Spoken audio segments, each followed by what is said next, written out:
This is Lesson 14 in Module 14. The topic of this lesson is an introduction to network security. The lesson will also include an introduction to what is known as the Red Book. A number of the slides in this lesson are a review from slides you were introduced to in CSEC 1500, and you will cover the topics again in more detail in future courses in the cybersecurity course of study.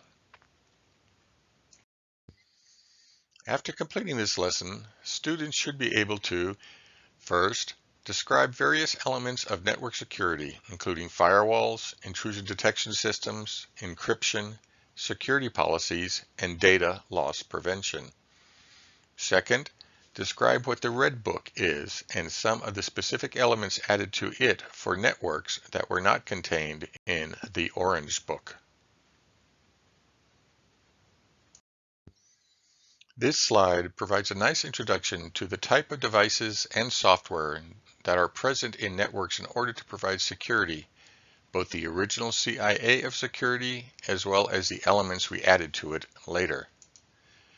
Data loss prevention, which is shown on the slide, we haven't really discussed yet. It is nothing more than what it sounds like. The attempt to ensure that confidential or sensitive data your organization stores and processes is not lost to an attacker who may breach your system. The other items in the diagram form part of the defense against data loss, since if we can prevent a breach, we should be able to avoid the loss of data, but data can also be lost inadvertently by an employee posting sensitive information or a disgruntled employee deliberately exposing the data. Firewalls, intrusion detection, and encryption will not address either of these situations. We can, however, monitor outbound transmissions to spot certain types of data being sent out or large files being downloaded, which is a possible indication of nefarious activity. Another item on this slide that doesn't fall into the hardware or software category are security policies. Security professionals will tell you that you need to have some basic security policies established to help you determine the security controls that you need in order to enforce your policies. The other items on the slide we've discussed before, and we will review a few of the major items in this lesson. Enforcement of security does not occur at only one place in your network. Multiple network devices and host software applications are employed to provide a variety of security methods. A well-known and common network security device is a firewall. Firewalls can be implemented in hardware, software, or be a combination of the two. The purpose of a firewall is very easy to understand. It is designed to allow safe traffic, that is, traffic that conforms to the organization's security policies, to enter. All other traffic will be denied access to the organization's internal network. A firewall can be compared to a gate guard, who only allows access to individuals who are authorized access to the facility and denies access to all others. Another example to look at is the firewall that exists in your car. It is designed to protect the valuable items in the car, the passengers, from the potentially hostile environment that can harm them, the engine. A network firewall does a very similar job.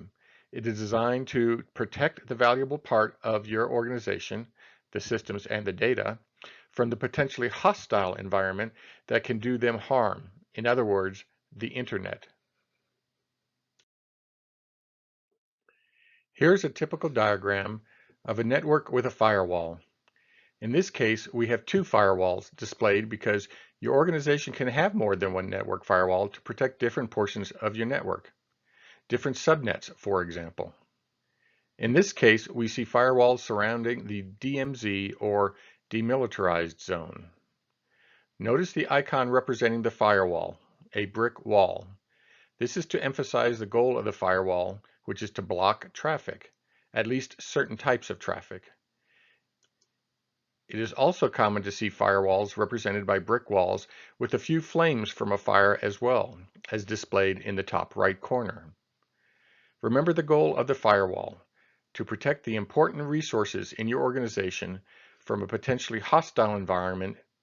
In this diagram, we have our local area network being protected from the hostile internet.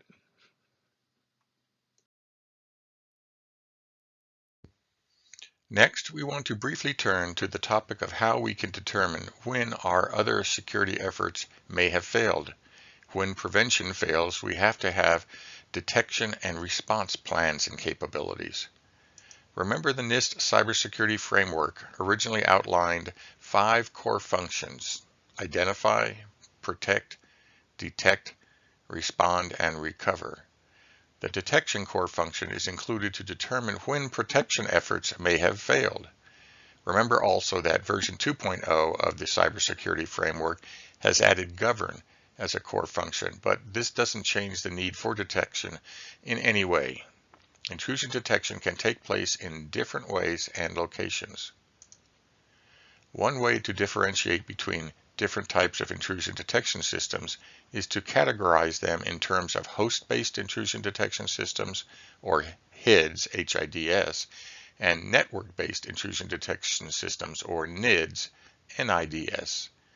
Each of these describe where the detection efforts are taking place, and both have certain advantages and disadvantages.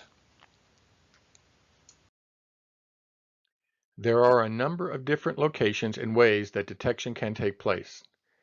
Host-based intrusion agents reside on host systems and attempt to detect intrusive activity on the host itself. Network-based intrusion detection is designed to look at the traffic on a network and will analyze that traffic, looking for patterns of behavior or specific indicators of malicious activity that are occurring on the network. Finally, honeypots are designed to attract attackers to them. They have no production purpose in an organization other than to attract intrusive activities, which means any connection to them is a potential attack. This helps to identify when perimeter security may have failed.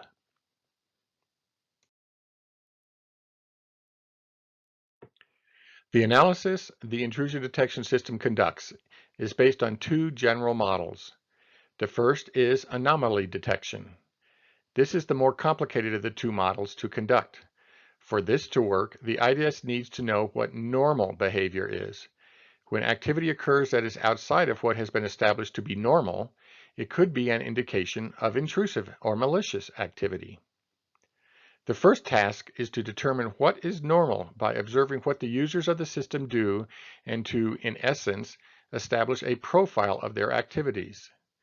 This can take some time to establish, weeks or even months, before you are able to lower the false alarms to an acceptable level. You can get a jump start on the profiles for users by establishing templates for different job roles in the organization. Another factor with the profiles is that they will change over time, especially as users change job roles or are assigned new responsibilities. The second model is misuse detection. In this case, known suspicious activity can be searched for and, if spotted, an alert can be generated. This method is a bit simpler to get going, as it doesn't require the creation of profiles for the users, and it doesn't require the constant adjustment of these profiles. It does require a database of indicators of known malicious activities, which also requires periodic updating, but at a much lower frequency than do the profiles.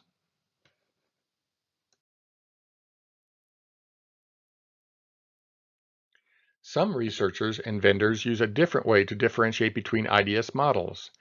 They divide the systems into 4 categories based on the way they look for and detect intrusive activity.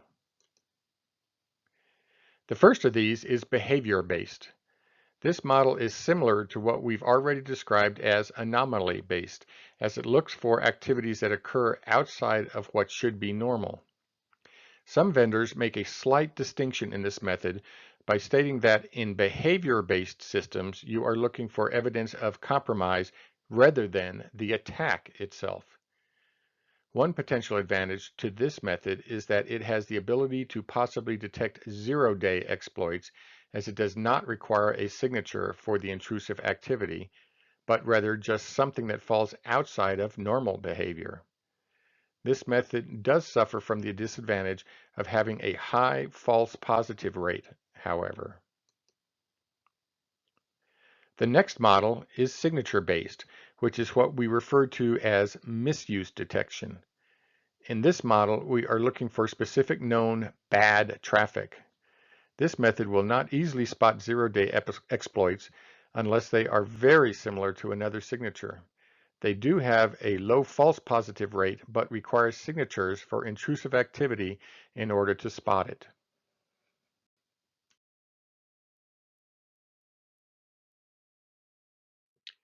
The third of the four models is anomaly-based, which is exactly what we defined earlier. This method requires profiles of what normal behavior is. Profile generation can be conducted at the user level with profiles for each user, or at the network level, where it looks at what normal network activity is for the organization as a whole.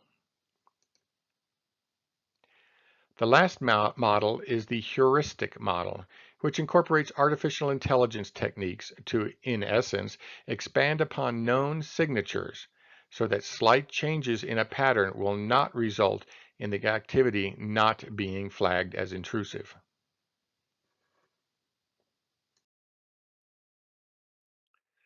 A term that you may run across is Intrusion Detection and Prevention System, or IDPS. So, what is the difference between this and intrusion detection systems, an IDS, and an IPS, or intrusion prevention system? First of all, while many vendors will sing the praises and advantages of an intrusion prevention system over an intrusion detection system, an intrusion prevention system basically is just an extension of the capabilities of an intrusion detection system, and for the most part utilizes the same methods for detection. The difference lies in what occurs when intrusive activity is observed. One big difference between an IPS and an IDS is that an intrusion prevention system must sit in line with the network traffic. An IPS is going to try to prevent an intrusion instead of just noticing one. To do this, it has to have the ability to alter the network traffic, and for this to occur, it has to sit in line so that it can take appropriate actions. Since intrusion detection systems are observation devices, they can run in stealth mode all of the time. An intrusion prevention system can also operate in this mode to make it less observable by intruders. When an intrusion detection system detects malicious activity, it can basically only raise an alarm. An intrusion prevention system, on the other hand, because of where it sits, can drop connections and specific packets, generate alerts, quarantine traffic, and even block all traffic from a specific IP address or block of addresses. Finally, where does this additional device, an intrusion detection and prevention system, or IDPS, fall in our description of all of these devices?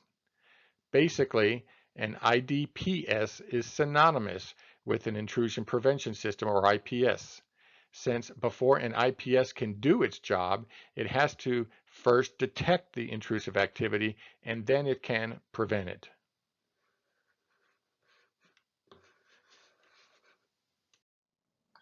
We talked about rings of security.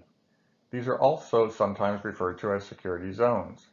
A very common zone seen in networks is the demilitarized zone, or DMZ. This name comes from the military use of the term, which refers to the ground separating two opposing forces that serves as a buffer between the two forces. In terms of cybersecurity, the goal is the same. We want to provide a buffer between our internal network and the potentially hostile environment known as the internet. In cybersecurity, the DMZ commonly contains some outward-facing applications such as web and email servers. Here is a diagram of a DMZ for an organization.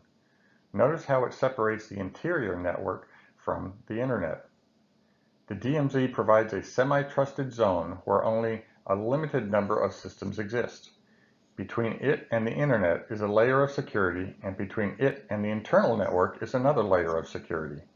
This will allow us to focus more attention on a limited number of systems to ensure their security. Another security concept you might also see within security zones is the concept of a honeynet, as well as other honey devices. A honeypot is a system, or in some cases a single file, that is not used by the organization but is simply laid out to attract attackers. If it is touched, then this provides an indication of a potential security breach. The same thing applies to a honeynet, which expands the honeypot concept to instead be a network that looks like it is part of the organization's environment, but actually is not. Here's a simple diagram of individual honeypots that together make up a honeynet. Notice they are separate from the production system. So, what is encryption? Encryption is nothing more than converting the original message, known as the plain text, into an unreadable format known as the ciphertext. We also then need the ability to take the ciphertext and put it through a similar process called decryption that will provide us the original plain text. The goal is to have the original plain text and the plain text produced after the decryption process be the same. There are numerous encryption algorithms which generally fall into two categories: symmetric algorithms and asymmetric algorithms. We also differentiate between block ciphers and stream ciphers. Let's turn our attention to a series of books known as the Rainbow series. These were a series of books published in the 80s by NSA that addressed a number of aspects of computer security. The main book around which the others basically revolved was the Orange Book, because of the color of the book as shown. The Orange Book's official title was the Trusted Computer System Evaluation Criteria, sometimes referred to as the CSEC. The Orange Book was designed to provide a basis for the evaluation of effectiveness of security controls built into the operating systems for systems. The criteria were developed with three objectives in mind.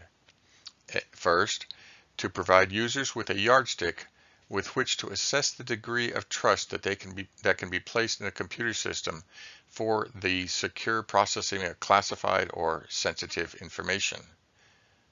Second, to provide guidance to manufacturers as to what to build into their new, widely available trusted commercial products in order to satisfy trust requirements for sensitive applications.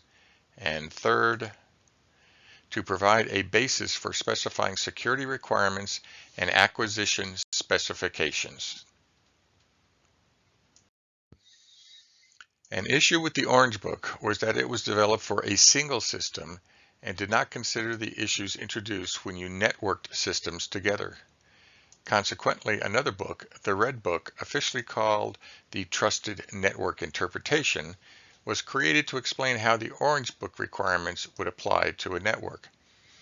The Orange Book did not include certain aspects of security since they would only appear in a networked environment. This is Table 4 from the Red Book.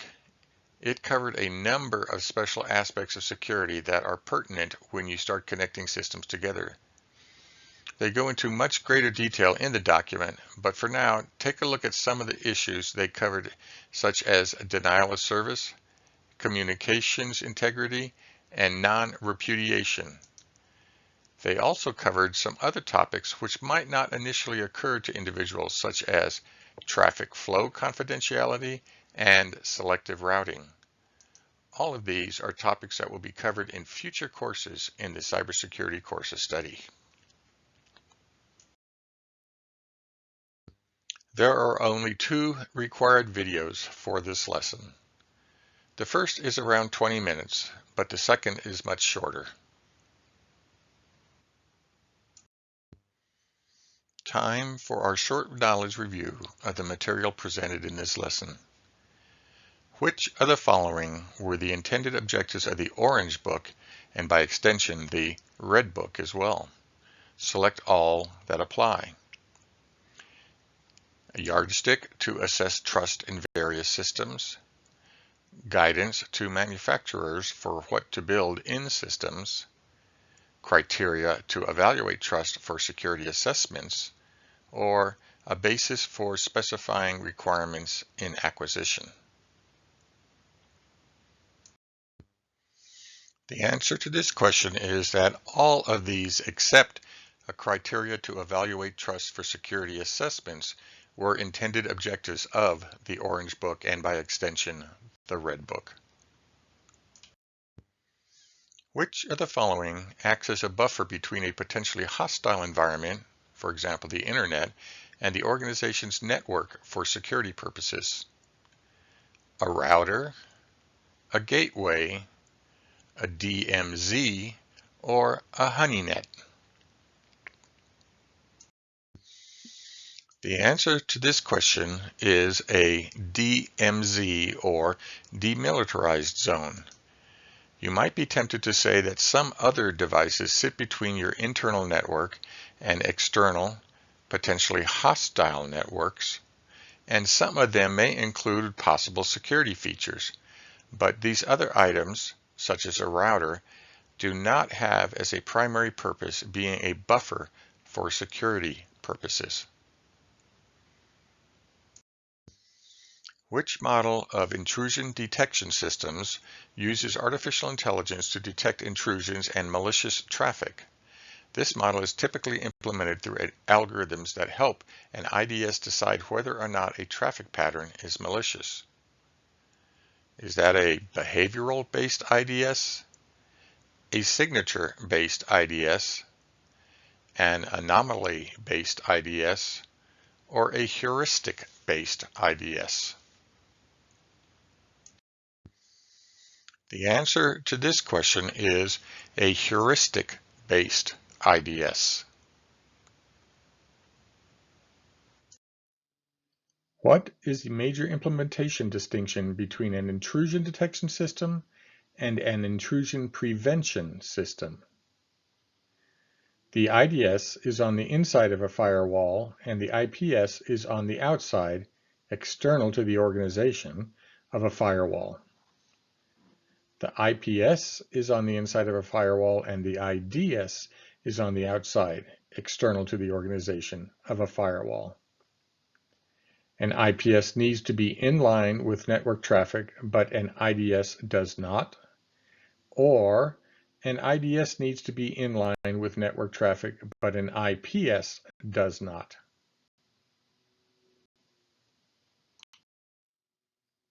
The answer is an IPS needs to be in line with the network traffic, but an IDS does not.